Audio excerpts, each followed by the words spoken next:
Agora foi. Nossa, agora ficou chique esse negócio de gravação, né? Antigamente não tinha isso, não. Gente, só retomando aqui o agradecimento imenso pela presença de nós todos aqui, de todas, todos, todes. Dizer que é um imenso prazer, né? E que essa oficina de contação de histórias faz parte do projeto Angá, um projeto maior que tem várias linguagens artísticas sendo realizadas atualmente virtualmente, né? Principalmente em Ribeirão Preto. A produtora que realiza esse projeto Angá é a produtora Origem Produções de Ribeirão, e eu sou imensamente grata de fazer parte desse projeto já desde 2019. Então, essa oficina de contação tem uma carga horária total de 180 horas aulas, agora já chegando no final. E tendo essa possibilidade, nós teríamos, né, uma finalização formal em teatro para mostrar, né, os resultados alcançados ao público, aos familiares. Entretanto, como virou virtual, foi possível que parte da verba destinada à locação de teatro fosse remanejada para convidados, né? Então, nós já tivemos aqui vários convidados especiais, a Fer e a Mona, por exemplo, já estiveram aqui compartilhando com a gente também os seus saberes, e hoje a Tati vem falar com a gente sobre biblioterapia, as histórias que curam. Não quero me estender, já falei bastante, era só uma apresentação para que fique registrado aqui minha gratidão, né, e também o histórico e motivo de estarmos aqui, né, porque só consigo fazer essa oficina porque realmente tem alguém que viabilizou isso, então agradecer, honrar esse caminho, e passar a palavra para a Tati, uma amiga querida, uma mulher talentosíssima, escritora, com uma formação e um conhecimento muito vasto nesse tema que ela vem compartilhar hoje. Passo a palavra, lindona. Muito, muito grata mesmo pela sua presença aqui. Poli, muitíssimo obrigada pela generosidade da apresentação. Você colocou a expectativa lá em cima, eu espero conseguir cumprir desse jeito. E estou muito grata com essa oportunidade de estar aqui e falar de um tema que é tão caro para mim, né? Tão caro no sentido de valioso, porque eu sei do impacto que isso tem na vida das pessoas, pela oportunidade que eu tenho de coordenar um projeto grande, né? E é engraçado porque eu tô aqui, gente, acho que já é a quinta live de hoje, mas meu coração tá assim, E aí eu tô lembrando da Fernanda Montenegro, longe de me comparar, mas ela diz algo no alto dos seus mais de 90, acho que ela já tá, né? E ela disse que até hoje ela sente uma batedeira no coração quando ela sobe no palco. E que o dia que ela deixar de sentir isso é porque acabou. Acabou o teatro para ela, né? Então eu tomo essa batedeira como um significado muito positivo, de que isso me comove, de que isso me afeta, né? Então, compartilhar esse afeto com vocês aqui hoje. Eu queria poder apresentar cada um de vocês falar, mas eu acho que se a gente for fazer essa roda de apresentação, a gente vai perder muito tempo da conversa da biblioterapia. Então, eu acho que ao longo dessa conversa de hoje, vocês vão ter vários espaços para a gente poder trocar. E aí, conforme a gente for trocando e vocês forem pegando a palavra, vocês se apresentam mais rapidamente e colocam as questões para a gente debatendo, tá? Pode ser assim? Só para contar um pouco do porquê que eu estou aqui hoje, né? Eu sou gestora pública de formação, mas a minha atuação é em projetos sociais há mais de 10 anos, passando por várias organizações sociais, e me deparei com a biblioterapia, com este termo, biblioterapia, em 2017, quando eu vi um curso disso, que seria usar os livros, né, para fins terapêuticos, e o livro estava na minha vida desde quando eu nasci, e aqueles livrinhos de pano eu já conseguia tocar neles. E quando eu vi essa oportunidade, eu falei, meu Deus, é o que eu faço comigo e a oportunidade de ter um método para fazer isso, levar isso para outras pessoas. E aí fiz um curso que o Observatório do Livro e da Leitura, que tem a sede aqui em Ribeirão, eles realizam, né? Inclusive, eles abriram uma turma recentemente. Essa turma já está em andamento, mas eventualmente eles abrem novas turmas. E aí, em 2019, eu fui convidada por eles para coordenar esse projeto que eu coordeno ainda hoje, que são clubes de leitura para idosos, usando a biblioterapia. Então, a gente começou em 2029 com 100 clubes de leitura no estado de São Paulo, para atender mais de 1.000 idosos. E aí veio a pandemia, porque era tudo presencial, passamos para o online, com grandes desafios da inclusão digital desse público, mas a gente teve grande sucesso, porque a gente sentiu uma abertura grande dos idosos nesse momento, porque é a única coisa que a gente tem, a única possibilidade que a gente tem de interação. Então, eles se abriram mais para isso, e também a gente, do nosso lado, tentou dar todas as ferramentas e suporte para colaborar com quem estava com essa abertura de se integrar melhor e se incluir digitalmente através dos livros. Então, hoje, a gente atendeu mais de 1.300 idosos, já formamos mais de 119 clubes e atualmente estamos chegando em Ribeirão para oferecer esses mais 21 clubes aqui na cidade para mais 300 idosos. E aí, para isso, a gente está contando também com a parceria da Poli, da Fernanda e da Mona, que vão ser as 3 mediadoras queridas responsáveis por fazer a mediação com biblioterapia para esses grupos. Então, eles estão em ótimas mãos e eu muito grata.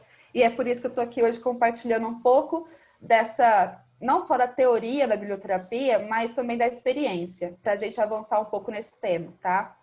Mas antes de conceitos, de práticas, de tudo, eu acho que a gente precisa se conhecer melhor e tecer alguns laços, né? Para a gente poder conversar. Então, eu vou compartilhar aqui histórias, né? Porque como que a gente tece laços pelas e para histórias, né? E eu vou tentar compartilhar minha tela. Eu não tenho muita prática de Zoom, eu tenho mais prática de Google Meet, mas eu acho que eu vou conseguir. Qualquer coisa, a Poli me ajuda. Peraí que eu Não, não passo. posso, não. Não, eu vou te passar o anfitrião aqui, peraí. Tá bom. Eu vou ler uma história, gente. É uma história curta, é um livro infanto-juvenil. Eu, particularmente, gosto muito, não só eu, mas várias biblioterapeutas são muito adeptas da literatura infanto-juvenil para todas as idades, tá? Porque a gente sente que a literatura infanto-juvenil, ela vai acessar a gente de um outro lugar, de um lugar muito mais de espontaneidade, quebrando a nossa adultice. Então, ela quebra um pouco as nossas pernas, né? E então a gente gosta de usar muito esse tipo de leitura, eu particularmente também. Então eu vou ler um livro para vocês que chama Os Livros Falam? Nina diz que sim. Já passei, viu, amor? Fica à vontade. Consegui agora, viu? Alguém já leu esse livro? Não? Não? Ah, que bom, melhor assim. Ah, eu preciso saber uma coisa. Quando eu compartilho a tela, eu vejo vocês ou aí não? Eu só vou ver a tela que eu estou olhando. Não vejo. Só a tela que você está olhando mesmo e você fica pequenininha no canto. Tá, então, gente, se alguém quiser interromper, alguém quiser falar alguma coisa, liga o microfone, que eu não vou estar vendo mãozinhas levantadas, tá? Agora deixa eu ver onde que é que eu vou. Acho que eu achei.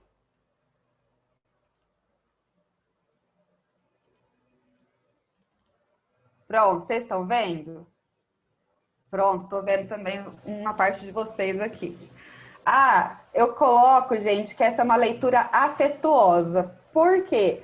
Vocês são contadoras de história e eu comecei o curso e não segui em frente. E agora eu não sei contar a história direito. Então, assim, me perdoem as pessoas que dominam a técnica da contação de história, mas eu vou tentar o meu melhor aqui, tá bom?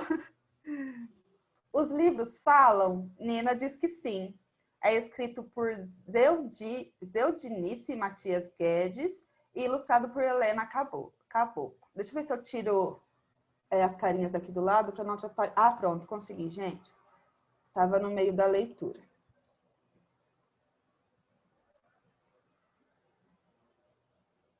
Então, eu gosto de ler os agradecimentos porque eu acho que faz parte do livro. Ela agradece ao marido, ao Kelisandro Maia, à família dela por sonhar com ela, aos amigos inseparáveis, que uma longa jornada faz parte dessa história, e dedica a Maria Tereza, que trouxe muitas cores para a vida dela, a quem ela ama, e a avó dela, Regina, que contava muitas histórias incríveis e que ela tem saudade hoje. Os livros falam? Nina diz que sim. Vamos lá. Nina era uma menina pequena e frágil. Ela considerava que não tinha nada de especial que a diferenciasse das outras meninas da sua idade. Ela não tinha beleza que extasiava. Ela não tinha muita coisa, na verdade. Mas uma coisa ela sabia fazer muito bem: teimar. Sabe o que isso significa? Teimosia é tão irritante às vezes. Na verdade, na maioria das vezes. Ela teimava de tudo. Para onde estamos indo? Desculpe. É que preciso dizer a você, caro leitor, que a teimosia dela lhe rendeu muitas aventuras na vida. Ufa! Mas vamos lá. Nina insistia que era capaz de fazer tarefas de adulto, sabe? As coisas chatas que os adultos comumente fazem para sentir que estão fazendo algo útil. Pois bem, ela queria fazer tudo que uma mãe adulta fazia. Lavar, passar, arrumar a casa e por aí vai. Não vou entediar você, caro leitor, com esse blá, blá, blá. Acontece que até acreditar que ela é capaz de fazer o gato abrir a fechadura da porta, Nina acreditava. Pois bem, para nossa surpresa, ela ensinou.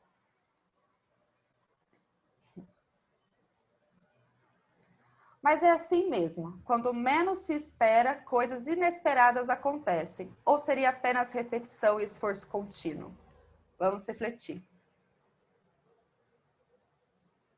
Acontece que essa... Desculpa, voltando. Acontece que essa menina tão teimosa começou a perceber que algo mágico acontecia com ela quando ela abria umas coisas quadradas, pequenas ou grandes, que às vezes ela encontrava. Esses objetos chamavam-se livros. Nina começou a ficar encantada por aquelas letras e imagens. Elas tinham o poder de levá-la para outra realidade. A fascinavam. Ela começou a pensar que se soubesse decifrar o que eles diziam, ela ficaria mais esperta e, pluft, ela seria levada para mundos incríveis. Imagine o que aconteceu quando ela percebeu que isso era possível. Decidiu que queria fazer desses objetos quadrados, retangulares e de tantos modelos seus grandes amigos, porque acreditem, ela estava ficando irritavelmente mais teimosa. Mas como começam as coisas? Qual o sentido das cores, sabores, formas? Tudo isso começou a encantar aquela menina. E o que os adultos ao seu redor fizeram? Continuaram a ser adultos e fazer coisas de adultos. Quanto aos seus novos amigos, os livros passaram a ser as melhores companhias dela. Já imaginou uma menina carregando livros para cá e para lá? Uma cena peculiar, no mínimo. Mas acontece, caro leitor, que os livros proporcionavam a ela era indescritível. E você sabe do que eu estou falando. Aquela sensação de que não se está sozinho no mundo. Aquela sensação de que você só precisa ter um pouco de esperança quando tudo parece perdido.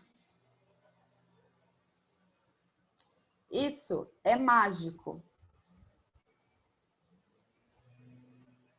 Nina, em sua teimosia, descobriu que os livros podem ser os melhores amigos de uma garota e deixaram-na ainda mais teimosa. O que aconteceu com ela?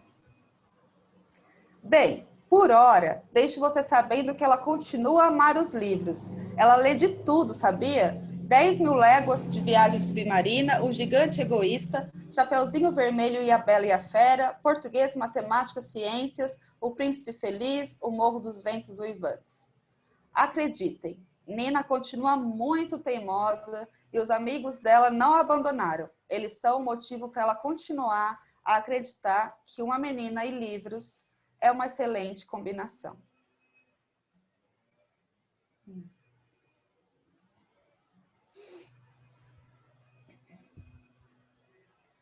Fim, voltando para vocês. Pronto. E eu queria, agora, a partir dessa história, que eu sinto que é a história que nos une, né? A história dos livros na nossa vida. Porque se a gente está aqui nesse momento, é porque todas e todos aqui foram tocados pelo livro em algum momento. Fez alguma importância na sua vida, alguma transformação na sua vida. E é isso que eu queria escutar de vocês agora. Quando foi que o livro entrou e marcou vocês? Então, quem quiser compartilhar, está aberto. Posso compartilhar uma coisa que foi uma lembrança que eu tive recentemente e eu acho engraçada, que é a lembrança mais remota que eu tenho de leitura e é um pouco engraçado. Eu sei... Dá para me ouvir? Dá? Dá sim, Dom. Tinha algum microfone aberto, mas já foi fechado. Ah, tá. Assim, uma lembrança que eu tenho é sempre ver meu pai com livros, né, pela casa. Eu não lia muito quando eu era criança, mas meu pai sempre estava com livros, tinha uma estante de livros e tal.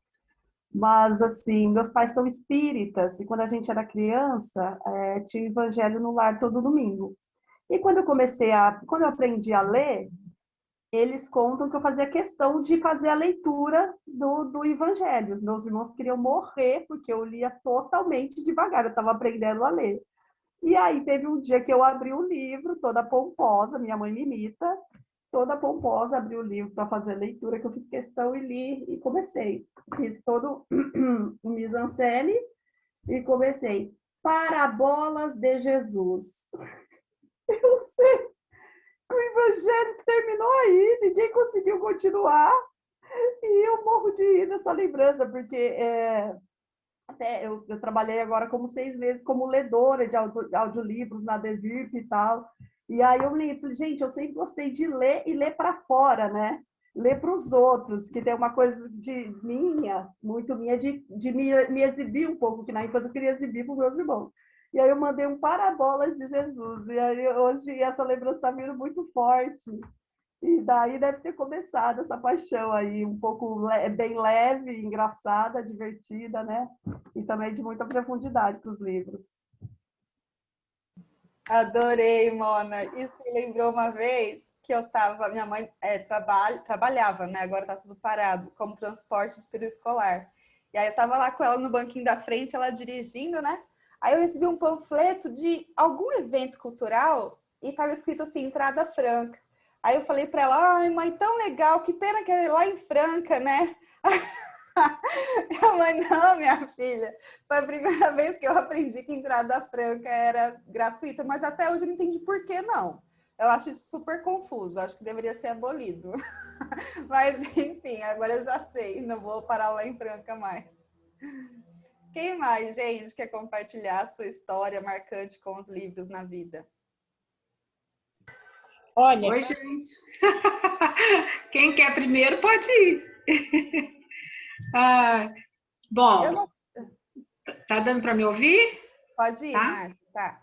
Então, eu lembro, assim, o livro que eu li, que eu lembro de ter lido e recebido de presente, eu já tinha uns 12 anos, que foi aquele Poliana.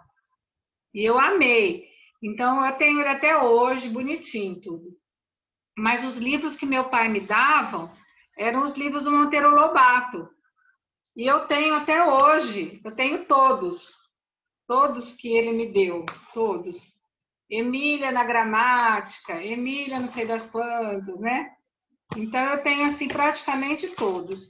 E tem um que eu ganhei, ó, em 1968. Então tem bastante tempo, né? E alguns eu estou guardando para os meus netos. Eu conto para eles todas as vezes que eles vêm aqui em casa, eu conto para eles, porque eu acho que o Monteiro Lobato ele tem uma postura assim da gente pensar, inclusive, né, nessa questão dos preconceitos, na discriminação, que a gente não tinha antes. E agora a gente consegue mostrar para as crianças. Está correto isso?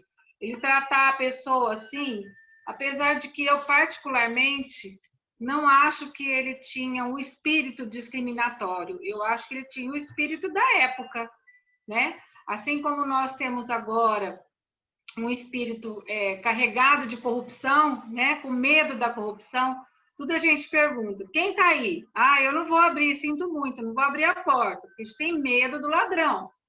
Então, a gente está inserido numa sociedade que a gente vai responder a isso, a gente vai escrever coisas baseadas nisso, assim como Monteiro Lobato fez. Então, eu não questiono a questão dele ser discriminatório. E eu acho assim que foi maravilhoso para minha vida, e eu gravei algumas histórias que eu acho assim o máximo, né? Uma delas é aquele do porquinho que comia jabuticaba, não sei se vocês conhecem. Eu acho o máximo, conforme a menina chupa a jabuticaba, então ela faz, né? Daí ela coce, aí o porquinho, nho, nho, nho, nho, nho. Então aquela musiquinha, para mim, assim, é o máximo de como contar histórias, né? Eu acho que ele fazia a gente realmente fantasiar, chegar mais. Então, assim, a minha lembrança é muito de ler e entender os textos do Monteiro Lobato.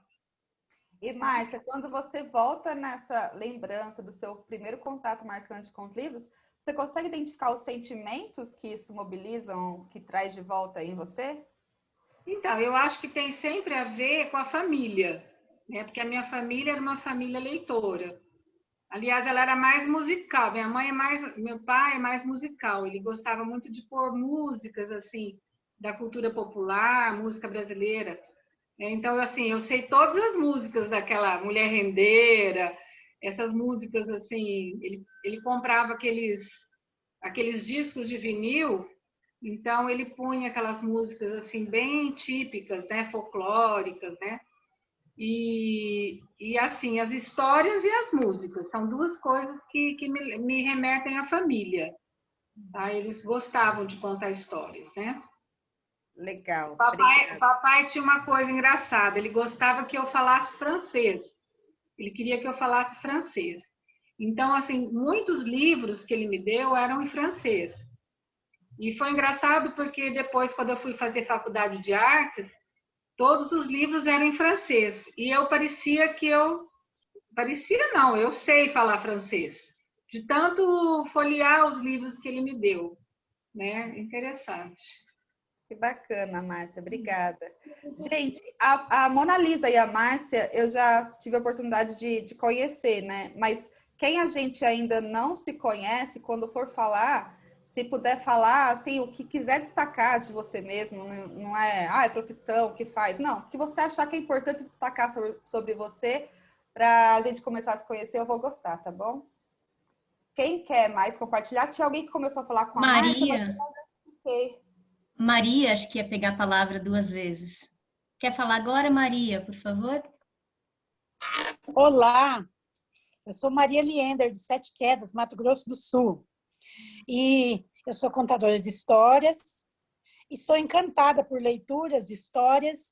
E o meu primeiro contato com os livros foram na escola mesmo, porque a minha família não tinha, assim, hábito de dar livros, e a gente era de uma família muito simples, tinha roupa e calçado, ainda que meu pai comprava aquela peça xadrez, que fazia camisa para os meninos e vestido para as meninas, não tinha dinheiro para livro. Eu acho lindo, lindo quem tinha condições de ganhar livros de presente, eu fico encantada. Então, o professor me apresentou os livros, e todo dia ele tinha um livro grosso, que eu esqueço o nome do livro. Ele lia uma história que falava da floresta, das alamedas dos gerânios, eu nunca me esqueço. Eu esqueço o título da história, mas essa parte eu não esqueço. E a única leitura que nós tínhamos assim em casa era os almanaques. Até o mestre Francisco Gregório estava falando da importância dos almanaques. E lá em casa nós tínhamos isso. Mas eu toda a vida fui apaixonada por livros, por histórias. Minha mãe contava histórias, era uma exímia contadora de histórias e não sabia ler nem escrever. Então, eu acredito assim que ela estava à frente do tempo dela. Tem um conto que ela contava, Os 7 Cavalinhos Encantados. Depois que eu fiz o curso, eu percebi que é um conto da Guatemala, e minha mãe contava quando eu tinha 6, 7 anos. Eu fico assim encantada. Essa é a minha partilha com vocês, grata, tá, pela oportunidade. Maria, muito obrigada pela partilha. E você lembra dos sentimentos que você tinha quando o professor lia, por exemplo, essa história dos girassóis? Lembro, era assim, muita afetividade, muito carinho, era um gesto muito amoroso da parte dele. Aquele momento, assim, a sala ficava em silêncio e ele lia com tanto amor, sabe? Muito amor que me lembra. Obrigada. Alguém mais, gente, quer compartilhar? Eu quero pegar um pouquinho. Licença, se for me apresentar assim, eu venho da música, né? Minha formação inicial, mas eu sinto que a contação de história está me chamando, assim. Eu sinto que eu estou numa transição de carreira, me dando direito, já que estou em crise mesmo. E eu gosto muito de ler história para criança, assim. Minha filha de 8 anos está uma super leitora, me superou já, porque eu leio para ela desde a barriga. E agradeço demais o convite, a oportunidade. Eu até resolvi pegar o livro que minha mãe lia muito para mim, nem é um autor, quem é? Ilustração Eva Furnari, mas o autor é Ronaldo Simões Coelho. Então, assim, esse livro marcou muito a minha infância, por isso o apego de, né, passar ele adiante. Assim como esse daqui, ó, do Eduardo Galeano. Enfim, aí eu tenho esse acervo que, assim, eu fico, assim, sempre achando, como eu estou estudando pedagogia, que eu posso vir a usar, e eu quero botar essas histórias para circular, né? Assim, é uma riqueza que está parada, e eu também aproveitei o meu intuito de estar aqui hoje também é para curar uma relação com a leitura que não está muito boa, assim, parece que eu ando fugindo, tipo, uma espécie de autossabotagem, porque eu já me emocionei com muitas histórias, assim, eu era uma super leitora com 12 anos, sabe, me emocionei com Capitães de Areia, com Tesouros da Juventude, com 100 Dias Entre Céu e Mar, né, enfim, não consigo falar os autores. O Almir Klink, o outro era o Jorge Amado, enfim. Mas aí acontece que depois de um período, assim, eu não consigo recordar qual foi o último livro que eu terminei de ler, de literatura adulta. Então, eu tenho alguma coisa aí me bloqueando e eu preciso... E, assim, ler para minha filha, nossa, fiz isso muito. Assim, mesmo acabada, tendo trabalhado manhã, tarde, noite. Por isso que, assim, hoje ela já está indo para o 3º livro do Harry Potter, que é o que ela anda curtindo, e incrível, assim, a agilidade dela, o desapego com os detalhes. E eu fico querendo saborear e ver como que escreve aquela palavra e a construção da frase, a pontuação e todo o cenário. E esse personagem, ele é filho de quem? Eu fico viajando em trocentos parênteses, em vez de avançar na leitura. E isso me impede, assim, de, sabe, ser uma leitora que flui. Então, aproveitei para desabafar. Grata. Maíra, muito obrigada. Me veio um pouco que talvez agora seja a hora da sua filha ler para você, porque o que você está me descrevendo, o que você está sentindo, eu passei um pouco por isso, porque quanto mais, principalmente depois que entrei na faculdade, como a gente vai ganhando conhecimento técnico, eu passava a ler os livros achando que eu tinha que tirar o máximo de conhecimento dali, incluindo uma análise literária e etc. Isso começou a tirar o meu prazer. Quando eu comecei a ler e a voltar a ler apenas pela história, por aquele encantamento que eu sentia quando criança, que é simplesmente ir para outro mundo. Eu cheguei até a comprar livros em inglês e espanhol, falando assim, eu vou aproveitar e estudar a língua. Meu Deus, que chatice do inferno. Não, foi horrível, eu odiei as histórias, odiei os livros, porque se tornou uma ferramenta para atingir algo. E aí eu perdi esse prazer que era o livro por ele mesmo, pela história, pelo, como diz Manuel de Barros, tanto pelo inútil do livro, que é a sua maravilhosidade. Então, talvez isso, se a sua filha ler para você agora e você só se divertir escutando ela e as histórias, quem sabe né, pode recuperar um pouco. Eu sou de falar, eu fico doidinha aqui falando, Poliana sabe. Mas outro dia a gente fez participei de um dia da criatividade, Dia Mundial da Criatividade. Não sei se vocês participaram, alguém participou. E uma das falas, uma das lives de uma pessoa que agora não me lembro o nome, foi muito interessante, eu acho que vem a calhar para Maria, né, e para todas nós. Ela disse que ela passou por um momento em que nada satisfazia ela. Tudo que ela pegava, então ela falava, agora eu vou pintar tecido. Ela passava 2, 3 dias passando, pintando, parava. Agora eu vou ler um livro. Ela nem acabava o livro, já ficava aquela coisa assim, inconsistente, aquela coisa que não acalantava a alma dela, principalmente por conta da pandemia. E aí, no final das contas, ela disse que fez várias tentativas de se exorcizar mesmo daquele sentimento que ela estava passando. E que ela, conversando com uma pessoa, a pessoa disse para ela, isso se chama criatividade. A pessoa começa a ler, já não basta a leitura. Aí ela começa a pintar, não basta a pintura. Então, ela fica com várias, vamos dizer assim, com vários baús de imagens, vários baús de felicidade, vários baús de tristeza, sem saber por onde canalizar, porque isso se chama criatividade. Então, Maria, eu acho que você está passando por um momento de criatividade extrema. Não acredito que você esteja sentindo um problema. Isso não vai ser um problema. Isso vai ser um caminho, tá? Então, é isso que você está procurando mesmo. E aí foi muito bacana, porque eu também senti isso. Eu comecei a mexer com tanta coisa na pandemia para me encontrar, que nem leitura não conseguia. Eu conseguia, sentava um pouquinho, já não... E assim, os livros que eu li, eu gostei e não lembro o nome nem do autor. Então, eu acho que eu estava em outra sintonia mesmo. Até estou tentando lembrar aqui o nome do livro, não lembro. Vou perguntar para minha amiga que me emprestou. Então, é isso. Eu acho que os momentos de criatividade, quando você está mais criativa, o livro parece que flui melhor, né? Quando você está à procura, fica mais difícil mesmo. Eu acho que daí a gente lê alguma coisa técnica, teórica, completa mais para a gente poder abrir, né? Sei lá. Obrigada, Márcia. Quem mais, gente? Alguém mais para a gente depois passar aqui para os conceitos, aprofundar essa prosa aqui? Eu vou falar, então. Meu nome é Ciro, eu sou aqui do Mato Grosso do Sul, né, de Campo Grande, e trabalho com a contação de história, que é a minha vivência diária hoje, né? É a prática das narrativas.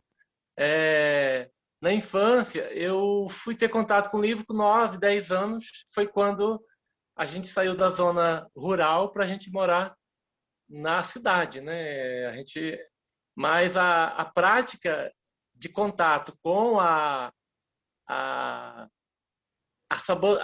sabedoria narrativa desde quando eu era bebê, porque a minha mãe sempre contou história. Hoje ela tem 87 anos e ela conta história, né? Os netos, os bisnetos vão, né, para casa dela para poder ouvir história da avó. A avó conta história do lobisomem, do nego d'água, do saci, e várias lendas, vários causos, né? Que assim, hoje eu fico pensando de onde veio isso, né? Como que as histórias vão se espalhando de uma forma espetacular. Mas com a história escrita, a minha vivência primeira foram com os gibis, né? Minha mãe trabalhava num lugar que na volta ela passava numa feira. E essa feira tinha uma banca que vendia gibis e ela sempre levava. Apesar dela ter feito até a 4ª série, né? Mas a 4ª série da década de 40, da década de 50, era 1 milhão de vezes do que uma faculdade hoje. Então ela levava esses gibis, né? Então esses contatos com os gibis para mim foram assim muito grande, e na época ainda tinha acho que a Fontoura, né? Tinha um almanaque Fontoura, né? Que tinha um personagem do Monteiro Lobato, que era o Jeca Tatu. E eu acredito que esse contato da cultura popular com a minha mãe, com os gibis e com o almanaque Fontoura fez com que eu gostasse sempre, eu sou apaixonado por histórias que encantam, histórias de encantamento e das culturas populares, trava-línguas, parlendas, né? As rezas e tal. E uma moça aí falou da parábola. A minha filha, quando ela era pequena, ela pegou um gibi e ela veio falar para mim o que significava parabola também. E eu lembrei, né? Aí eu falei assim, bom, depende. Aí na minha cabeça veio um monte de coisa. Veio a cesta de basquete, sabe? Veio um monte de coisa assim. Aí eu falei para ela, onde está escrito? Ela falou aqui, ó. Eu falei, tem um acento, né? Isso é uma parábola, né? E graças a esse contato do livro, hoje ela é mestre, né, em literatura e linguagem, sabe? Ela tem 24 anos de idade e terminou o mestrado ano passado. Muito jovem, ela sempre estudou.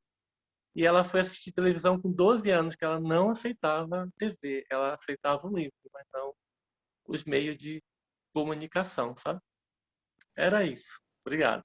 Jô, abraço, Jô. Ciro, muito obrigada. Você consegue se lembrar e identificar os sentimentos que essas lembranças te mobilizam? O que minha mãe contava pra gente, as histórias, tipo, coisa fantasiosa, tipo, meio-dia, panela no fogo, barriga vazia, sabe? Isso o que me despertava era encanto, né? Que tristeza, o Pedro casou com a Joana, mas gosta da Teresa, sabe? Ela brincava muito com as palavras, sabe?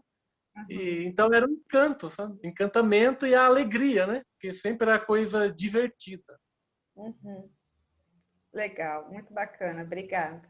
Gente, mais alguém para a gente passar para o outro momento? Eu quero, não me aguento.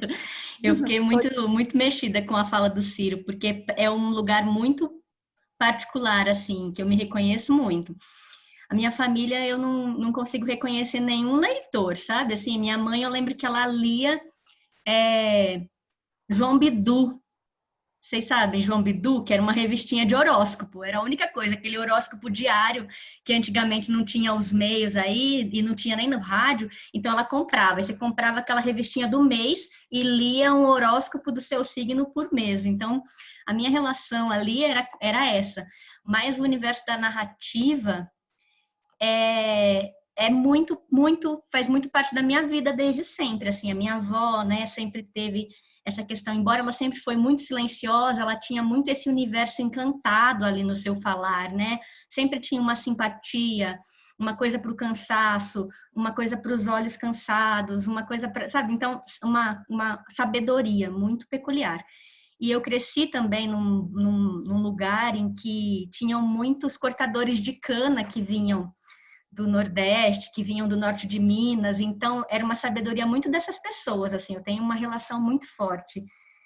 Agora, em relação a livro, eu lembro que eu tenho duas primas, né, mais ou menos da minha idade, com quem eu cresci, e elas tinham, inclusive, uma questão financeira bem melhor que a minha, da minha mãe na época, e elas tinham um livro que, de repente, surgiu, assim, logo que eu fui alfabetizada, que é Theo, o Menino Azul.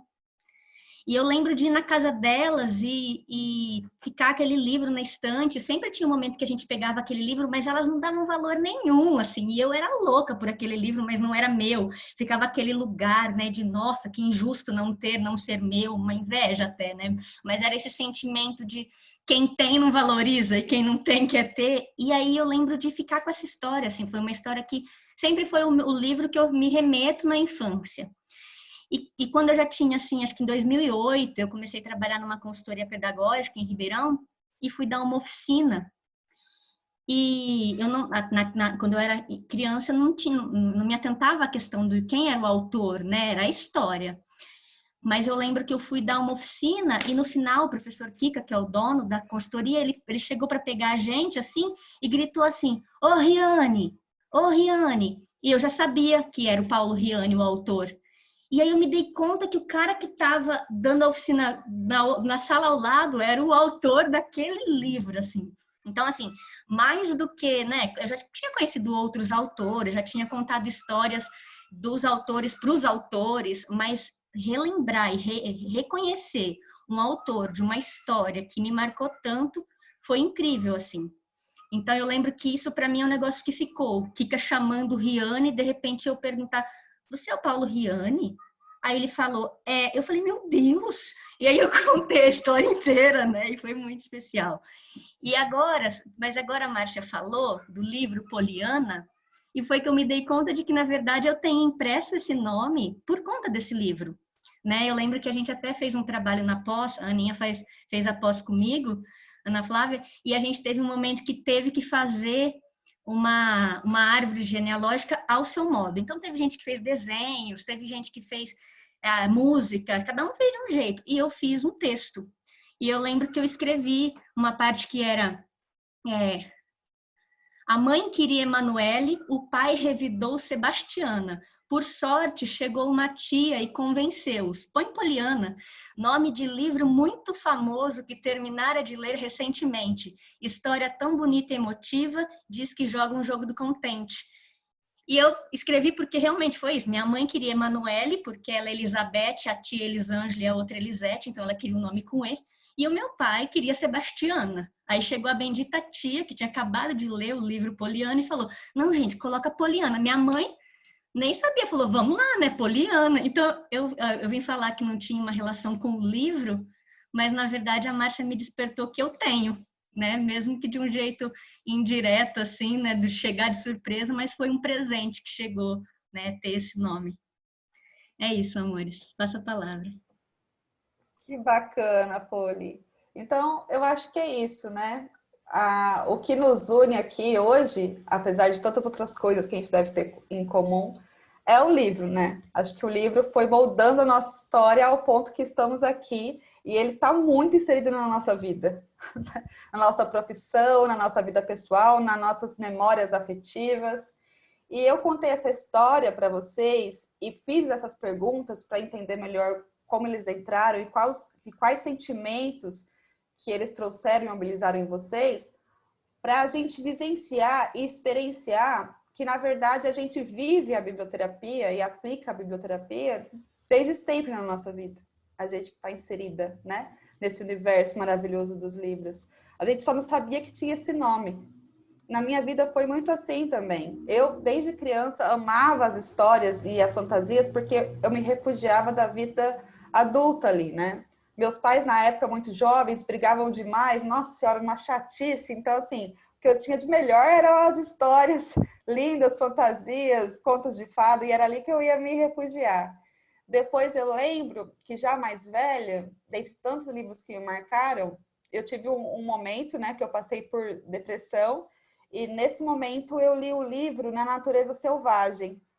E quando eu li esse livro, eu me senti tão completamente compreendida por aquele livro, mais do que eu me senti por qualquer outra pessoa. E aí eu passei a dormir abraçada com esse livro, porque me causava tanto aconchego, tanto entendimento, tanta compreensão, que eu fiquei ali, né? Falei, meu Deus, que ponto cheguei aí, dormir abraçada com o livro. E por último, até contei isso para as meninas mais cedo, acho que só para a Poli, na verdade, o livro A Náusea, do Sartre, né? Eu estava fazendo terapia já recuperada, né, do meu processo depressivo, e aí, mas a minha terapeuta falou assim, Tatiana, você acha mesmo que é a hora de você começar a ler esse livro, né? Eu falei, não, tá ótimo, eu estava no começo. Tá ótimo, estou indo super bem. Aí, de repente, chega no meio do livro, ele quebra minhas pernas todinha. E aí me tira a estrutura, me tirou o chão. Falei, eita, agora, como é que eu continuo caminhando sem chão aqui? Mas aí, o que eu entendi de lá? E por onde que eu me reconstruí? Eu tive a compreensão que não existe sentido nenhum. Essa busca de sentido que eu tinha, que, porquê das coisas, o significado da vida, não tinha. O livro diz para mim que não vai ser dessa vez. Mas aí ele falava, olha, não tendo, crie o seu. Tá tudo bem cada um criar o seu sentido. E isso foi, ao mesmo tempo, muito libertador, mas também muito desesperador, né? a gente criar o próprio sentido para a nossa vida, né? Ser a protagonista da nossa vida. Mas eu acho que eu caminhei mais no sentido da liberdade do que do desespero. Então, esse livro me modificou muito. E é isso, a gente é paciente e aplica a biblioterapia o tempo inteiro, né? E eu vou agora trazer um pouco para vocês dos conceitos para a gente balizar a nossa prática, tá? Mas eu queria começar pela nossa prática, pela nossa vivência e pelos nossos sentimentos que já conhecem isso aqui que eu vou falar para vocês há muito tempo. Eu vou compartilhar de novo a minha tela, mas vou compartilhar agora um PDF, a apresentação que eu preparei para vocês, que já está no final. Muito bom, peraí. Pronto. Só que agora eu não vejo vocês, tá? Então, se vocês quiserem a qualquer momento interromper, falar alguma coisa, pode ligar o microfone, tá? Então, o tema do nosso encontro, né? A biblioterapia, histórias que curam. E não é à toa que eu separei o biblioterapia, embora a palavra não seja separada, tá? Nós vamos chegar até aqui.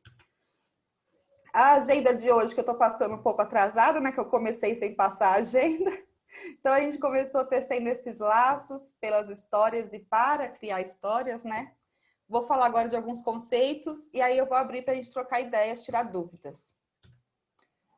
Foi a leitura afetiva que eu fiz, os livros falam, a Nina diz que sim. E aí vamos pensar, quando a gente começa sobre algo novo, que nesse caso não é muito novo, a gente começa pelo termo, né? O que que é? Então, o termo biblioterapia, ele se origina dos termos gregos biblion, que é livro, e terapeia, que é tratamento. Então, tratamento pelos livros, bem literal, assim. E isso é trazido pela Clarice Caldin. E a Clarice Caldin é a maior referência que a gente tem hoje no país quando o assunto é biblioterapia, tá? Ela é professora da Universidade Federal de Santa Catarina, do curso de biblioteconomia, e ela dá uma disciplina de biblioterapia nesse curso e também orienta diversas pesquisas e ela mesma realiza várias pesquisas dentro desse tema. Ela tem livros publicados e no Google acadêmico ou no Google normal também, é que quando a gente vai fazer pesquisas mais acadêmicas, a gente usa o Google acadêmico, tem muitos artigos dela, tá? Então, para quem quiser se aprofundar, começa por aqui. E aí, ela vai citando vários outros autores, vocês vão fazer uma ramificação. Mas ela é a nossa principal referência no Brasil. E aí eu trouxe... Como é o nome dela mesmo? Perdão. Clarice Caldin. Eu vou... Deixa eu ver se eu acho o chat. Eu vou pedir para a Poli. Poli, você escreve no chat? Por favor, Clarice Caldin, que eu não estou achando o chat para eu abrir daqui. Pronto. Mas, gente, depois eu vou passar para a Poli. É porque eu tenho várias referências. Se eu fosse colocar na apresentação, ia ficar muito bagunçado. Então, eu tô com um Word que tem vários artigos, alguns livros, aí eu posso compartilhar com vocês, tá? Aí tem referências dela e outras também que eu coloquei aqui, e outras que eu nem coloquei aqui. Para qualificar esse significado que é muito literal, eu trouxe um significado mais aprofundado da própria Clarice Caldin, e de mais dois autores que são super referência também, tá? As maiores referências fora aqui do Brasil. Então, a Clarice Caldin, ela coloca que a biblioterapia é uma leitura dirigida e discussão em grupo que vai favorecer a interação entre as pessoas, levando-as a expressarem seus sentimentos, os receios, as angústias. Dessa forma, o homem não está mais solitário para resolver seus problemas. Ele os partilha com seus semelhantes em uma troca de experiência e valores. Entendeu a biblioterapia como catarse, que vale-se da identificação, pela projeção ou pela introjeção da introspecção e do humor, tá? Então, é assim que a Clarice Caldin qualifica melhor o que vem a ser a biblioterapia. Esse outro autor é o Oaknin, eu acho que é assim que fala, tá? Eu nunca consegui escutar o nome dele dito por outra pessoa. Ele também é referência na biblioterapia e ele coloca que a biblioterapia é o uso dos materiais de leitura selecionados como auxiliares terapêuticos em medicina e psiquiatria. É também o auxílio na solução de problemas por meio da leitura dirigida. E, por fim, um terceiro conceito, que é o da Caroline Schrods, acho que é assim também, esses nomes todos difíceis. Essa autora, ela foi a primeira PhD, a primeira doutora em biblioterapia, tá? Em 1943, e ela também é a grande base de estudo da Clarice Caldin. Então, ela coloca que a biblioterapia é um processo dinâmico de interação entre a personalidade do leitor e a literatura imaginativa, que pode atrair as emoções do leitor e liberá-las para o uso consciente e produtivo. Assim, é possível que o próprio leitor se identifique com os personagens da história lida e possa adquirir um estímulo para solucionar seus problemas pessoais.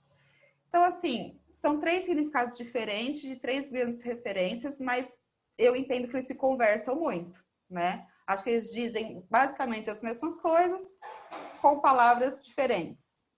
Às vezes nem tanto diferente, às vezes só muda de lugar, né? Mas são muito parecidos. E aí eu trago uma linha do tempo para a gente entender a biblioterapia. Ela começa, não por esse nome, mas lá no Antigo Egito, a gente já tem as experiências vividas de biblioterapia. Então tem lá o faraó Ramsés II, que mandou gravar no frontispício. Gente, frontispício é um nome muito engraçado, eu fico pensando na frente de um hospício, né? De sua biblioteca, a frase remédios para a alma. Na Grécia também já era entendido assim os livros como uma forma de tratamento médico e espiritual. E na frente da biblioteca de Tebas também tinha uma frase que remetia a isso, né? Era lugar de cura da alma, que estava escrito na frente dessa biblioteca de Tebas. Assim, dando um salto gigante no tempo, já no século XVIII, tem um movimento filantrópico que surge e começa a levar fortemente a leitura para os hospitais. E, na verdade, quando a gente pensa na literatura, né, usada como um remédio, dentro do nosso conhecimento mais recente, os hospitais já têm muito mais tempo dessa contação de história, né? Recebendo as histórias como fonte de alívio para a alma, de cura. E no início do século XX, mais especificamente por volta de 1904, a biblioterapia passa a ser considerada um ramo da biblioteconomia e ela já também passa a ser utilizada em bibliotecas públicas. Então, começa dentro dos hospitais, depois vai para as bibliotecas, tá? E o primeiro uso do termo, o primeiro registro, né, que tem desse uso foi em 1916, em um artigo americano, que eu não vou usar, citar aqui também. E na década de 30 é que ela se consolida como um campo de pesquisa na área da biblioteconomia, né? E aí, graças aos estudos da Emma Foreman, que é uma americana, e a partir daí, a biblioterapia, que até então ela estava mais dentro da categoria de arte, passa a ser entendida também como ciência, tá? Embora a Clarice Caldin hoje continua considerando a biblioterapia mais arte do que ciência. E eu entendo que são as duas coisas, tá? As duas coisas não se excluem. Acho que é arte e ciência também. E já na década de 70 é quando a biblioterapia ela passa a ser explorada por mais profissionais. Então, além dos médicos, psicólogos, por bibliotecários, educadores, e a gente vê também muitos terapeutas de biblioterapia surgindo, de outras profissões. E é isso que a gente está aqui hoje, né? Porque a partir disso surgem algumas tipologias do trabalho de biblioterapia, que é a biblioterapia clínica, a institucional e a de desenvolvimento.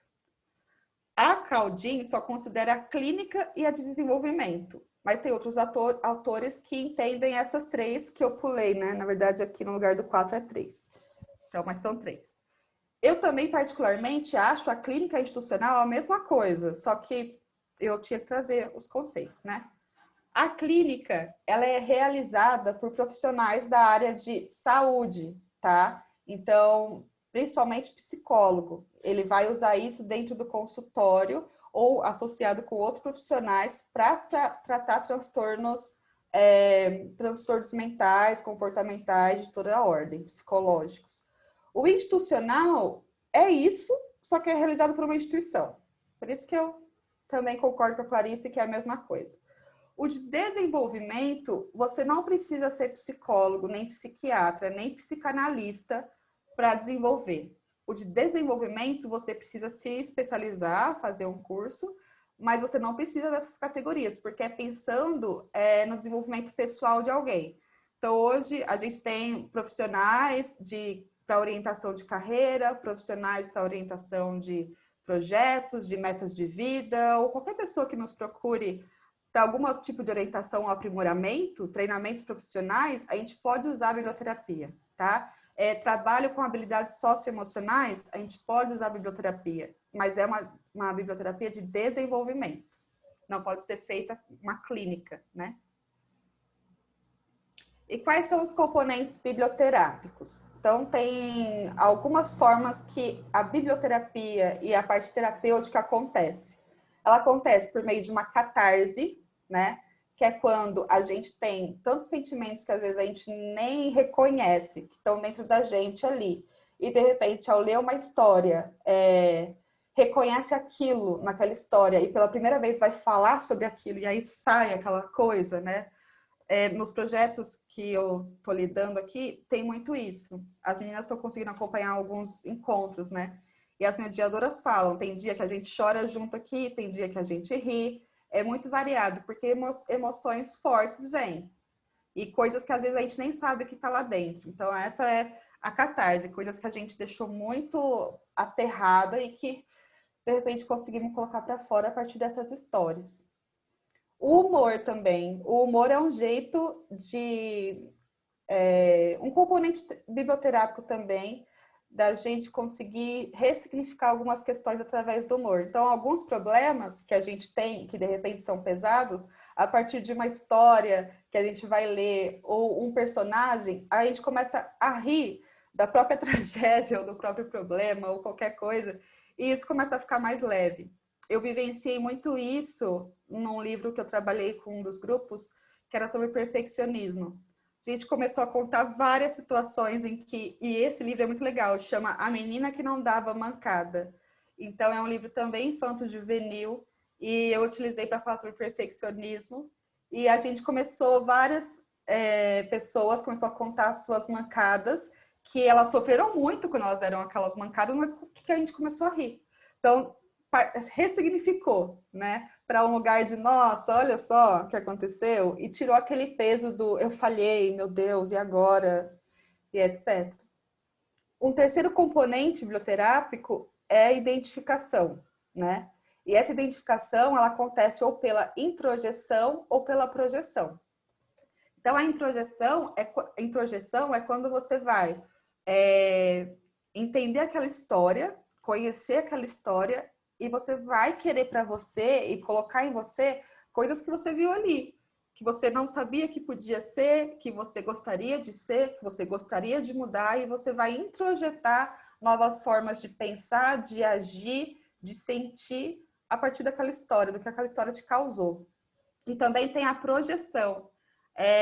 O Ciro falou uma coisa muito interessante, que eu entendo, né, a projeção nesse sentido.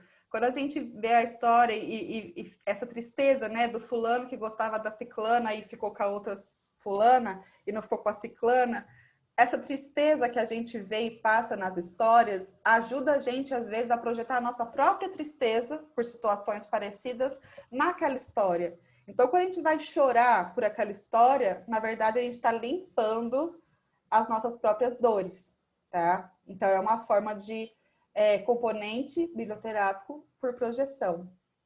E, por último, a introspecção, que a gente vai trabalhar muito o autoconhecimento. A partir dessas histórias, a gente consegue olhar para a gente. E isso parece óbvio e fácil, mas é o que a gente vê de maior dificuldade. Quando a gente faz grupos, as pessoas conseguem muito falar das histórias, muito. Mas quando você começa a perguntar a conexão daquela história com a vida delas, você vê assim, tipo, nossa, será? Tem um susto, né? Para se colocar, para se olhar. Mas as histórias também permitem isso. Essa reflexão, esse autoconhecimento, esse momento de reflexão, né? E os sentimentos. Eu perguntei, vocês estão tão ótimos, todo mundo aqui conectado com seus sentimentos. Mas é impressionante perceber em grupos que não têm muito essa prática, que não estão nesse ramo que a gente está, você pergunta, o que você sente? A pessoa vai contar uma lembrança, mas não é o que ela está sentindo, ela não consegue identificar o que ela sente, foge completamente dos sentimentos. Com quais públicos que a gente pode trabalhar? Então, pessoas hospitalizadas em tratamento psicológico, psiquiátrico. Esses casos, pessoas hospitalizadas, a gente pode trabalhar. Tratamento psicológico, psiquiátrico, só quem é psicólogo ou psiquiatra, tá? Então, nesse caso, só biblioterapia clínica e institucional. A gente pode trabalhar com idosos, com estudantes, com presidiários. E aqui, gente, é importante colocar uma coisa que a biblioterapia, ela, nesse caso dos profissionais da saúde, né? Ela sim pode ser um tratamento e é um tratamento. Mas ela também pode atuar como diagnóstico e prevenção. Estava até comentando também com as meninas algumas situações que a gente vivenciou nos clubes de leitura com os idosos. A gente tem majoritariamente mulheres participando. Então, a gente começou com 99,9% de mulheres, hoje a gente melhorou muito, estamos 94% de mulheres. E o que aconteceu, o que a gente viu acontecer foi pessoas que não sabiam que tinham um problema e que descobriram um problema a partir da leitura. Que elas descobriram. Ai, gente, espera que eu tô recebendo uma ligação. Deixa eu fechar aqui, tá? Eu vou avisar que eu tô no meio de uma aula. Só para acalmar os ânimos do pessoal. Aí, deixa eu voltar. Cadê minha salinha? Deixa eu ligar de novo, eu atendo e falo que eu tô em aula.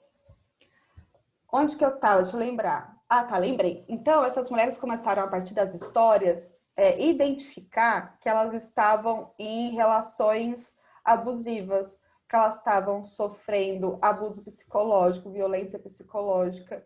E a gente teve um índice considerável de separações dessas mulheres acima de 60 anos, ainda aqui no meio da pandemia, incluindo mediadoras nossas. Então, foi algo que a gente não esperava no projeto, mas que aconteceu.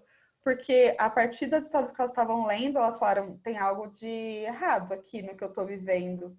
Só que elas não sabiam que tinha. Então, nesse caso, a biblioterapia ela atuou como diagnóstico e como prevenção de possíveis problemas lá na frente por consequência de relacionamentos de anos dessa forma, né? Benefícios. Oi, alguém quer falar? Eu, Carla. Eu vou fazer a pergunta, se você achar que você vai falar sobre ela depois, aí você e aí eu me afirmo. Eu tenho, na verdade, duas perguntas. Uma é com relação ao termo. Eu já tinha ouvido falar sobre contoterapia, e eu não sei se são sinônimos. E outra, que eu acho que vem bem com esse exemplo que você deu com relação a essa mobilização, né? É com relação à escolha das histórias, assim, nesses grupos, né? Porque, de fato, e aí eu acho que vem também bem aquela sua fala, que às vezes quando a gente para demais para pensar na história, qual é né, o que vai acontecer, não sei o quê, parece que o cuidado de não perder o encantamento da própria história, que você estava dizendo que ler uma história muito olhando a parte técnica, assim, aí são essas. Tá, começou a falhar um pouco aqui para mim, então eu não sei se eu peguei todas as questões, tá? Se faltar alguma, você me fala. Então, sobre a questão dos termos, contoterapia, o uso de fábulas para fins terapêuticos, livroterapia, é tudo a mesma coisa, tá? E vamos lembrar também que esses nomes estão aqui só para tentar nomear algo que a gente faz há muito tempo, algo que está na nossa experiência, está impresso aqui já, que é essa autotransformação e também a transformação que a gente possibilita aos outros a partir das histórias. Então pode ser história, terapia, qualquer coisa que a gente quiser falar nesse sentido, que usa essas histórias para transformação, é a mesma coisa, tá? Sobre a escolha dos livros, a partir dessa pergunta que você me fez, já começou a cortar, então não sei se é exatamente isso, mas seria como que a gente faz a escolha dos livros para os grupos, é isso? Sim. Tá. Opa, fui tentar abrir o negócio e sair. A gente sente muito o grupo. Primeiro, você pode fazer um atendimento individual. Então, tem toda uma ficha, uma anamnese dentro dessas metodologias. Cada metodologia adota uma, mas geralmente tem esse processo. você faz uma anamnese com essa pessoa, faz várias perguntas e você vai entender quais as questões que ela quer trabalhar, ou se ela quer apenas usar essa literatura como lazer, como diversão. Você vai entender o que essa pessoa está buscando ali, com a biblioterapia. E também os gostos dela. Então, não adianta a pessoa ser super resistente à literatura infanto-juvenil e eu querer usar porque eu sei da potência dela, mas essa pessoa ainda não está preparada. Ela quer ler leitura densa. Então, eu vou pela leitura densa. O importante é acessar. O importante é acessar e a gente conseguir caminhar no sentido do objetivo dela. Nos grupos também acontece muito isso. A gente, a partir de um primeiro encontro, começa a sentir o grupo em diferentes perfis.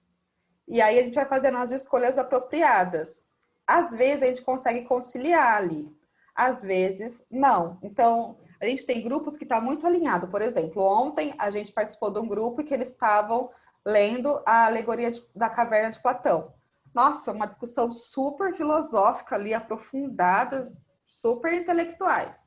Aí, à tarde, a gente já participou de outro grupo que eles não querem ler livros para se encontrar e conversar. Eles querem que, na hora do encontro, a mediadora leia um livro para eles, e nesse caso, infanto-juvenil, porque eles estão procurando leveza, ainda que saia temas tristes no meio disso, eles querem fazer isso de uma forma leve. Eles não querem partir de uma literatura densa para mexer com as suas densidades. Eles querem coisa leve, literatura infanto-juvenil, e a partir disso, sair dali melhor, se sentindo melhor, né? Porque nem sempre a gente se sai sentindo melhor. Às vezes a gente vai lá, que nem eu falei, perdi o chão com o Sartre lá, falei, nossa, e agora, meu Deus? Mas depois eu fui dando meus ressignificados, né?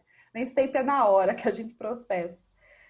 Então tem isso, a gente vai tentando conhecer o grupo que ele precisa e trazendo as leituras. Tem a mediadora, por exemplo, que ela faz a leitura durante os encontros, ela prepara uma leitura para a semana.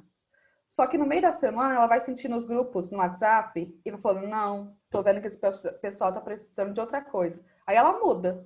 Às vezes ela chega na reunião, sente a vibe assim, porque isso é uma outra coisa. Sensibilidade é uma habilidade que precisa fazer parte do biblioterapeuta, de quem vai cuidar da pessoa ou de quem vai cuidar do grupo. Porque muita coisa é dita e percebida nesse nível do sutil, né? E a gente precisa estar com essas anteninhas ligadas para perceber. Então, no que é dito e no que é não dito que a gente vai conseguindo escolher essas obras e levar para os grupos ou para as pessoas. Ficou alguma dúvida?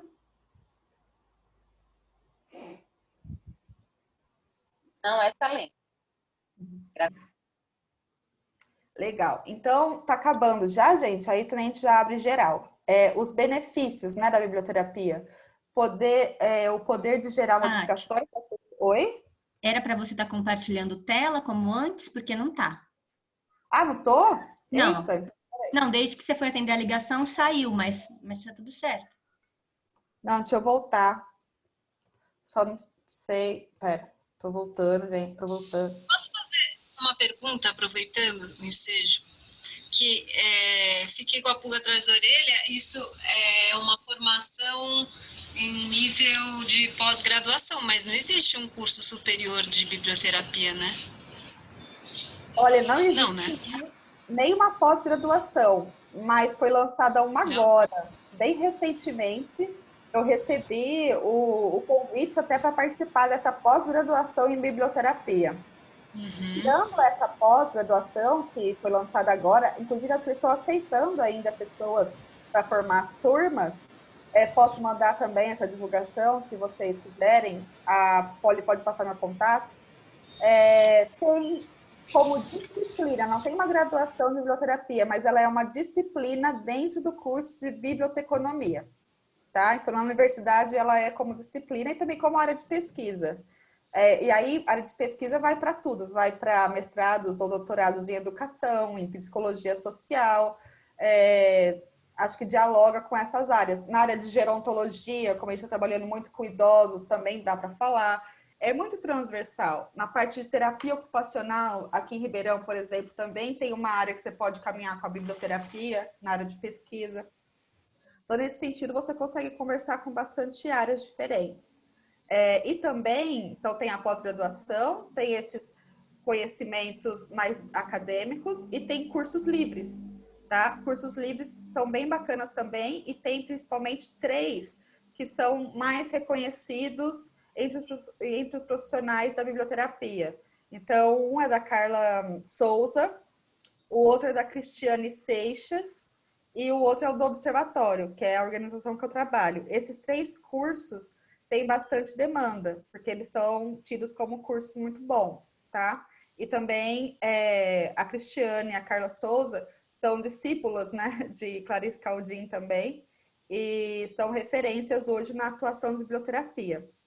Fora elas, que são assim mais jovens, tem uma mediadora nossa que chama Cidinha Pardini, que ela tem artigos escritos, ela já pratica biblioterapia há mais de 20 anos, só que ela já tem quase seus 70 e ela não entrou nesse mundo virtual. Então, a gente não tem esse acesso ao conhecimento dela, a não ser nos nossos grupos que ela faz a mediação.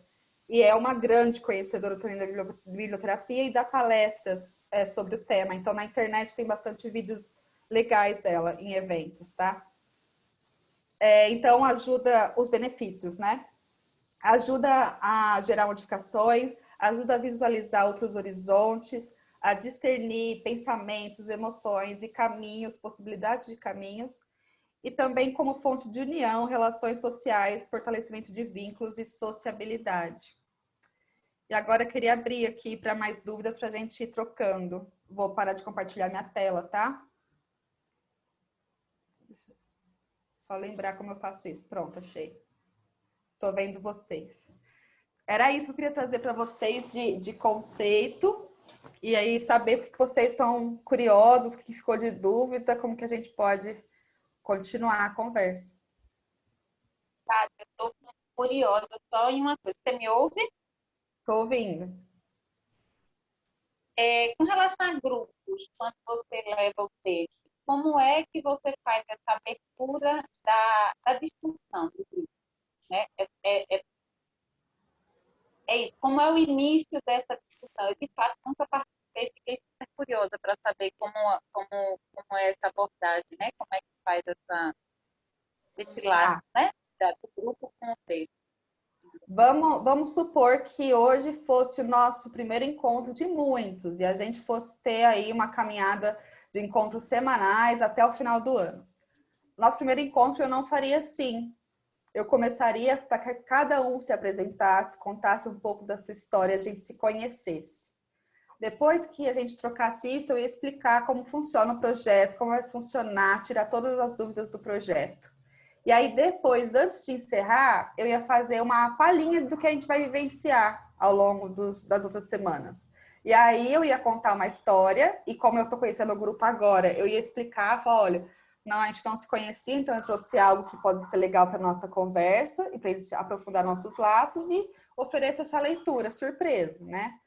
Aí eu faço a leitura e penso, quando eu faço a leitura e escolho ela, em perguntas geradoras, que são perguntas que podem fazer essa conexão entre a história e o participante. A partir das suas experiências de vida, nunca numa análise técnica. Sempre o que importa é a experiência de vida, como aquela história se conecta com a experiência de cada um e como aquilo vai reverberar no grupo. Porque aí já é rico quando você faz isso com uma pessoa. Quando tem um grupo que partilha a partir disso, né? Nossa, as meninas viram uma explosão, assim, de conhecimento, de ressignificação, de energia. E esse grupo, ele é aberto e as pessoas podem entrar, ou tu acha mais interessante o trabalho, você deixa um grupo e essa evolução? Tá, o que eu percebo é que depois, é claro que pode entrar outras pessoas no meio, mas quanto mais pessoas tiverem que participam desde o começo e há bastante tempo, os laços se aprofundando fica imbatível. Não tem jeito, assim. Tanto que esse projeto que a gente começou em 2019 e teria que acabar agora em julho, esse mês. Vai acabar no final desse mês o edital, que é o financiamento para esse projeto.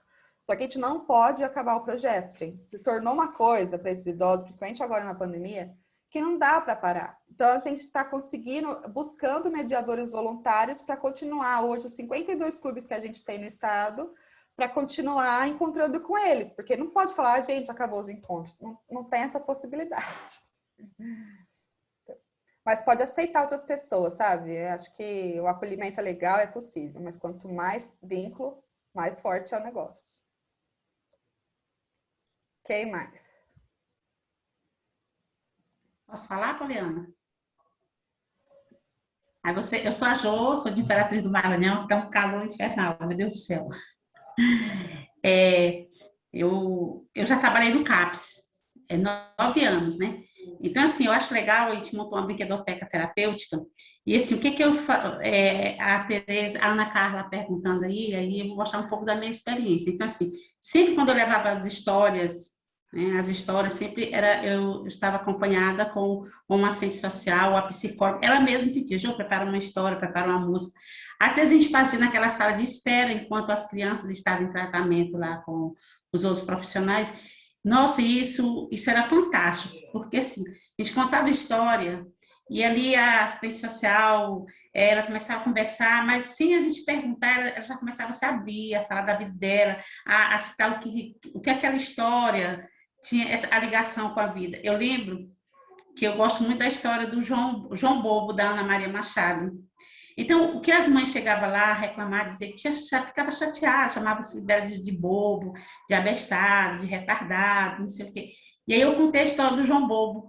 Engraçado que isso surgiu porque, não sei se você conhece a história, tem um momento que o menino é tão, assim, ele cresceu bobo, ele cresceu inteligente, mas ele cresceu bobo, né? Bobo demais, não entendia as coisas. Aí, quando ele saía para ir para algum lugar, a galera toda gritava, ai, que belezoca, João Bobo é um boboca. E ele também gostava, ele disse, poxa vida, eu fazendo uma música para mim, que legal. Ai, que belezoca, João Bobo é um boboca. Só porque no decorrer da história, a mãe pedia para ele comprar alguma coisa, mas a mãe não explicava. Então, assim, foi para colocar para as mães, que as mães elas tinham que aceitar a deficiência que o filho dela tinha, mas também ela tinha que orientar. Por que ele estava chamando ela de João Bobo, aquela criança de bobo? Então, assim, é muito terapêutica as histórias. Eu sempre trabalhei muito também com as metáforas. Eu lembro que, né, eu trabalho também nos hospitais, né, contando história. Agora não, com essa pandemia nós estamos distantes. Estou até com uma ideia, viu, Poliana, de contar a história do hospital para as crianças, naquele momento, assistir as histórias com a doutora Saracura, que é o meu personagem no Hospital da Companhia da Alegria. E eu lembro que eu comprei esse livro na época que eu fui em São Paulo fazer um curso, não sei se você conhece ele.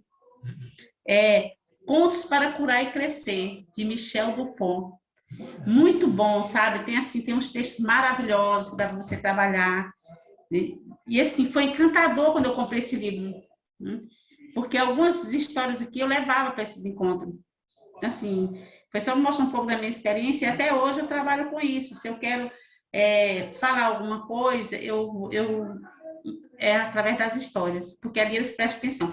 E assim, eu lembro que quando eu contei essa história do João Bobo, numa plateia da faculdade, a mulher ouvindo a história, a mulher chorando, chega só um sábado, eu disse, meu Deus do céu, e eu aqui, eu disse, não, mas não posso me desconcentrar. E a mulher chorando. Aí, um certo dia, fazendo a especialização, quando entra uma professora, eu olho para aquela mulher e disse, gente, eu conheço a professora. Aí ela disse, Jô, tu lembra de mim? Na história que você contava, eu chorava. Assim, para ela, naquele momento, não quis depois sabe, o significado da história, por quê, né? Porque era um sentimento assim, muito dela, talvez ela não quis expor. Mas, assim, como a história, ela é terapêutica mesmo e ela cura. Né? Ela cura. E, às vezes, o outro é mais fácil falar, ele entender o seu eu a partir da história do que a gente dizer, amigo, você está errado, ó, é assim, assim. Encantador. Amei. Então, manda aqui as colocações. Obrigada, gente. Jo, muito obrigada por ter compartilhado a sua experiência. É exatamente isso. E enquanto você falava, eu lembrei de um livro que tem um nome muito parecido com esse que você falou, que eu até anotei aqui. Chama Contos que Curam. Só que eu não estou lembrando do autor agora. Mas é Contos que Curam. E lá tem um capítulo que fala exatamente sobre as metáforas.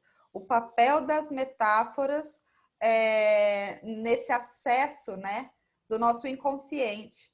E é muito interessante como esses lugares que a gente tem que acessar, ou às vezes precisa acessar, a gente falha muito tentando fazer isso diretamente, né? Mas quando a gente utiliza pelas histórias, e é por isso que eu falo muito da história infanto-juvenil, porque eu acho que a gente chega ali por um lugar que a gente pega a pessoa, o adulto de calça curta, e quando vê, a gente já tá lá dentro, sabe? Então, eu acho, por isso que eu gosto muito disso, porque senão a gente tá muito ali na defesa, né? Então, quando a gente fala direto, a gente corre um risco grande de parar nessa parede da defesa, né? E é isso, esse movimento que você descreveu dessa professora, quando você contou essa história, esse choro, né, compulsivo, é o exemplo clássico da catarse, né? Era um sentimento que estava ali dentro, que às vezes ela nem sabia que estava tão oprimido ali. E quando você contou essa história, esse sofrimento veio. E com certeza esse choro compulsivo limpou. Uma parte dele ali já limpou, já aliviou, né? Eu ficava pensando, meu Deus, se a Gabriela tá gostando da minha história, não sei, eu ficava, meu pai amado. Não, com certeza foi uma ajuda e tanto, né? Alguém Boa mais? tarde para vocês. Boa tarde. Boa tarde. Sou aqui de Ponta Grossa, no Paraná. Eu cheguei bem atrasada porque eu tenho aqui o Bando da Leitura, que é um projeto de 14 anos aqui que é voluntário meu, aqui tá no meu quintal, esse espaço aqui, é uma sala de leitura, onde eu desenvolvo também projetos de contoterapia, biblioterapia, com CRAS, eles vêm, os idosos e pessoas adolescentes, vêm até aqui para ouvir histórias, fábulas, e eu faço que eu chamo de leitura e convivência e vivenciarte. O vivenciarte ele envolve as outras linguagens da arte também.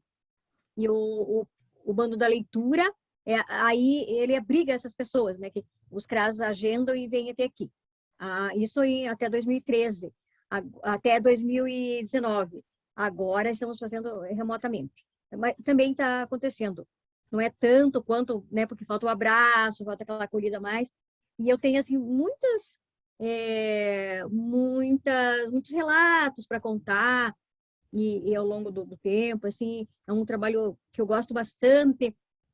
A gente faz lá eu fiz assim, vou contar assim, um pontual, assim, rapidamente, de uma hora do conto, uma hora do caos, que fiz lá num CRAS com idosos, e aí era para contar causos, e eles, um senhor começou a contar um caos de parteira, que ele era o que ele levava a carroça com a avó dele, que num parto, numa fazenda ali, né, numa chácara, lá no interior. E aí ele foi levar a avó, a mãe dele, para a avó para fazer o parto. E aí eles chegaram lá, não era a hora de ganhar o nenê, porque era o nenê, não queria chegar aquela hora. Aí voltava, e isso de madrugada, então ele falava que ele fazia isso várias vezes. Ele era um rapaz, ele tinha que fazer esse serviço de levar a avó.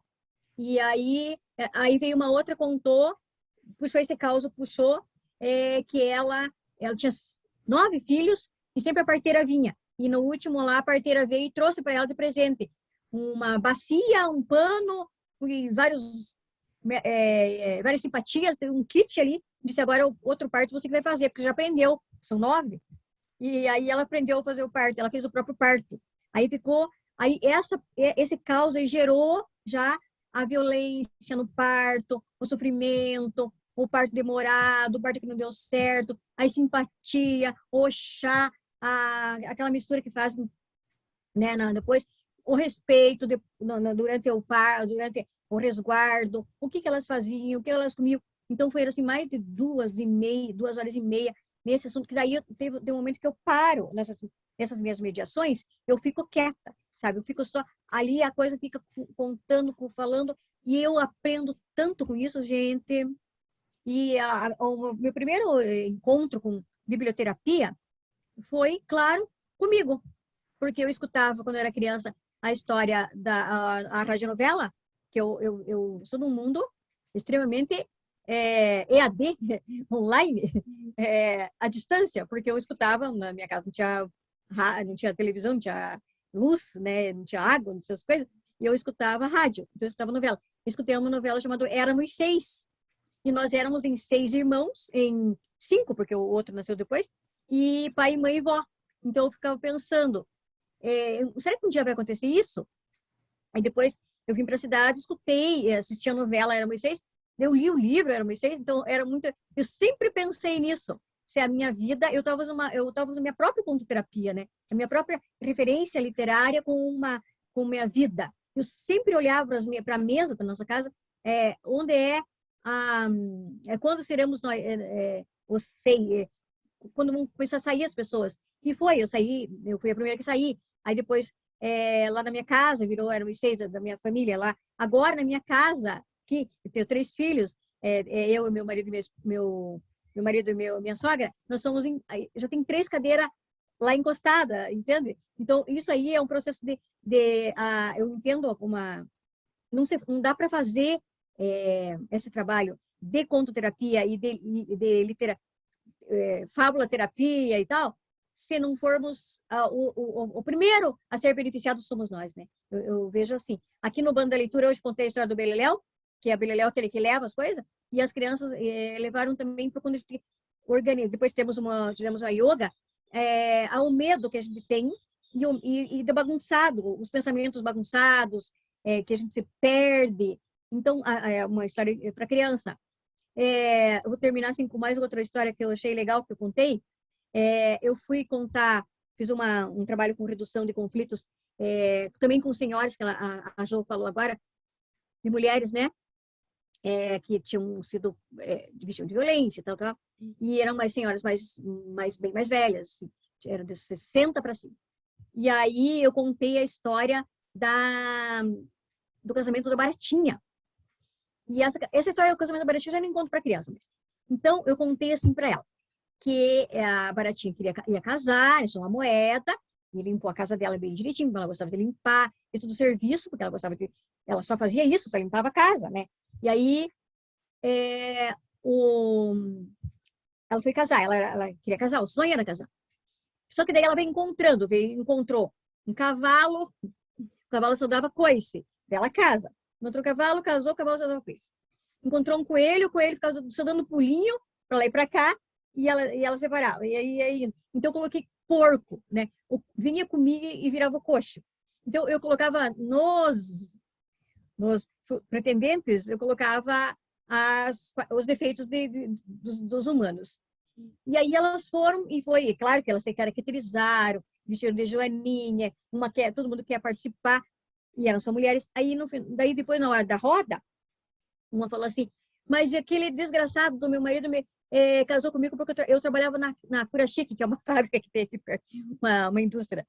O outro, e eu tinha um fuquinho, comprei com sacrifício aquele fuquinho, e ele casou comigo por causa do fuque, e aí foram contando das explorações, do quanto os maridos não trabalhavam, e elas ficavam em casa com o serviço doméstico, com o serviço lá na fábrica, né? Então, foi isso, sim, essa história, ela gerou tanta conversa, que também eu deixo elas quietas, eu fico quieta, e aí, daí geralmente, quando tem uma psicóloga, tem alguém com uma formação, né?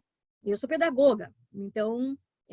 aí elas fazem um fechamento, e é isso aí, eu vejo assim como uma contoterapia, como uma biblioterapia, e eu gosto muito desse trabalho que eu faço, por isso que eu não queria perder. Eu falei para a colega lá do grupo, eu vou chegar atrasada porque eu tenho o bando lá, e cheguei assim, mas estou super assim, amando o que vocês estão falando, a apresentação ali da Tatiane, assim, estou muito querendo ficar aí com vocês.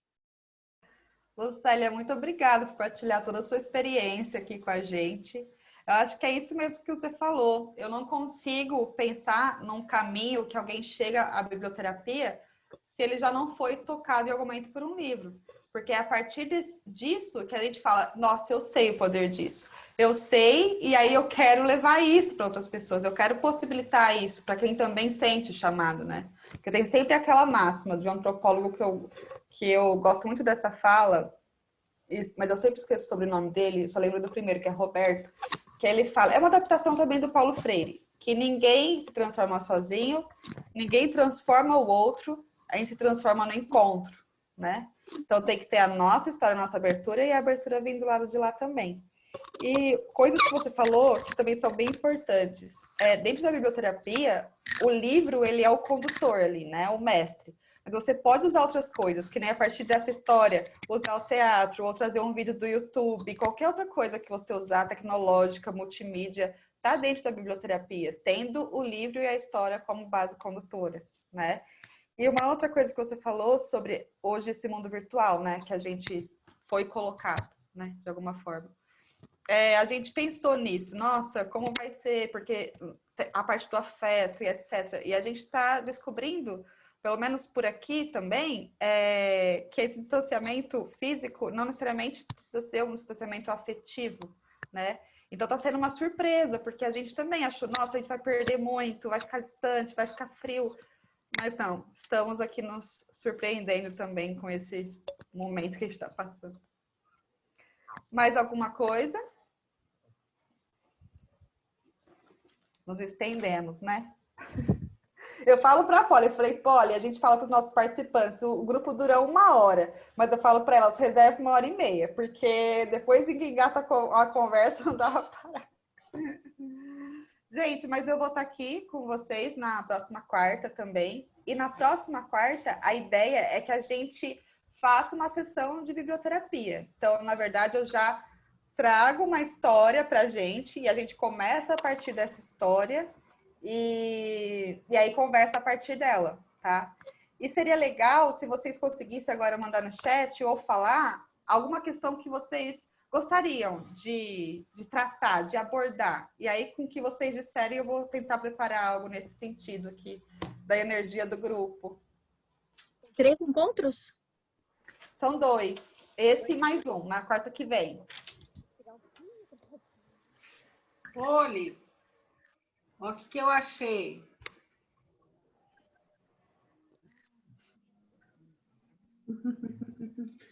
Ó, 1967. Eu ganhei. Legal. Gente, como é que vocês estão aí de vibe, de energia? Que vocês gostariam que a gente explorasse mais, trouxesse na próxima quarta? Que tipo de sentimento vocês querem mobilizar? Que tipo de pedrinha que vocês estão sentindo aí no coração para desatar? O que é que vocês querem? Alguma coisa em mente? Se ninguém falar, eu vou trazer minha intuição. Eu Paciência. pensei, alguém já escreveu paciência, Maíra. Eu penso, a primeira coisa que veio na minha cabeça foi o tempo. Sabe, tempo? A gente está vivendo num momento assim onde o tempo é uma coisa, tá um pouco assustadora, assim, a aceleração e tudo que envolve, assim, o tempo é um tema muito amplo, mas eu acho que qualquer maneira de abordar pode ser interessante. Uma coisa que me veio. Alguém mais? Então, paciência, tempo, aceleração. Eu também tenho interesse no tempo também. Eu não sei qual o tema que eu diria, porque assim, que eu percebo muitas pessoas na depressão, né, essa falta de seguir em frente, esse desânimo que as pessoas estão sentindo, por isso que eu digo assim, vou lá ver assistir minhas histórias para vocês se alegrarem, né? Mas assim, é muito, tá demais, assim, a gente fica muito preocupado com o que está acontecendo, né? Muita depressão está aí batendo na porta, e essas pessoas estão precisando ser engessadas com a coragem, né? De fortalecer isso neles, não, isso vai passar, que é assustador, aqui mesmo, Imperatriz, agora mesmo, meus colegas da gente que está mal, aí a gente fica assustada com isso. Graças a Deus a gente tem esses grupos que a gente se reúne, a gente tem amigos, mas não é todas as pessoas que têm isso, né? Tem pessoas que se trancam, que se fecham, então assim, na hora da gente chegar, é através da história mesmo, do brincar, né, Poliana? Eu não sei qual o tempo. Gente. Então, eu já coloquei aqui paciência, tempo, aceleração, convivência, depressão, desânimo, algo para alegrar, para dar ânimo, esperança. Então, com base nisso aqui que eu recolhi, eu vou pensar numa história para a gente, com muito carinho, e volto na quarta-feira que vem para contar essa história e a gente conversar sobre ela e sobre nós. Tá? Eu queria, só para encerrar, ler um poema de 5 linhas, tudo bem? Na verdade, gente, eu tenho esse hábito. Quando eu vou fazer alguma coisa, eu pego o livro do meu poeta favorito, que as meninas já sabem também, que é o Manoel de Barros. Aí eu tenho aqui o compilado, né? a poesia completa, aí eu abro. E aí eu abri num trecho que é de um poema bem mais longo, do livro Arranjos para Assobio, mas eu acho que, para variar, assim, foi perfeito, sabe, para esse momento. Então, eu quero compartilhar com vocês. Difícil de entender, me dizem, sobre a sua poesia. O senhor concorda? E o Manuel de Barros responde: para entender, nós temos dois caminhos. O da sensibilidade, que é o entendimento do corpo, e o da inteligência, que é o entendimento do espírito. Eu escrevo com o corpo. Poesia não é para compreender, mas para incorporar. Entender é parede. Procure ser uma árvore. Então é isso que eu finalizo assim para a gente. Sejamos árvores maravilhosas, frondosas, né? Nesse mundão aí. E agradecer mais uma vez a abertura, a acolhida, o convite. Muito feliz, muito. Nós que agradecemos, amor. Fabuloso, fabuloso. Obrigada, Tati, muito grata. Acho que eu tô aqui falando por todos. Tô vendo as carinhas. Ai, deixa eu fazer o tal do print, peraí. Tá o cabelo? Tá assanhado? Abre aí. Vou soltar o cabelo, peraí. Eu vou tirar a máscara. É isso. Nossa, é isso. É Ctrl F5. Print screen. Peraí, que eu tenho que conferir. Aqui. Na hora que joga no... Ai, que lindo! Gratidão, minha gente. Foi uma delícia. Muito grata. Tati, obrigada mesmo por partilhar tanto transbordamento de amor, sabedoria impregnada no corpo, né? Até quarta que vem, minha gente. Deixa eu só tirar uma dúvida contigo. É melhor que a gente não convide novas pessoas, né? Que a gente siga assim numa continuidade, né? Porque eu sei que algumas pessoas vão ficar sabendo e vão querer. É melhor que não, né? Que a gente se mantenha aqui. Olha, Poli, uma coisa importante, a gente está em 15 aqui, então esse espaço não, se passar de 25 assim, já é o máximo do máximo, fica ruim para as pessoas falarem. Espaço de fala, né? Tá, isso, então vamos deixar entre nós. Eu acho que é mais sobre isso, porque se a pessoa quiser chegar sabendo que já teve uma primeira parte, que agora a gente vai experienciar uma sessão, eu acho que não atrapalha, ela vai experienciar só a sessão, né? Então, eu acho que é mais isso, pensar na quantidade, só para a gente conseguir abertura de fala, né? Mais aprofundada. Oba! É isso, amores. Até semana que vem. Gratidão por tanto. Tchau! Vocês estão lindos. Obrigada. Tchau.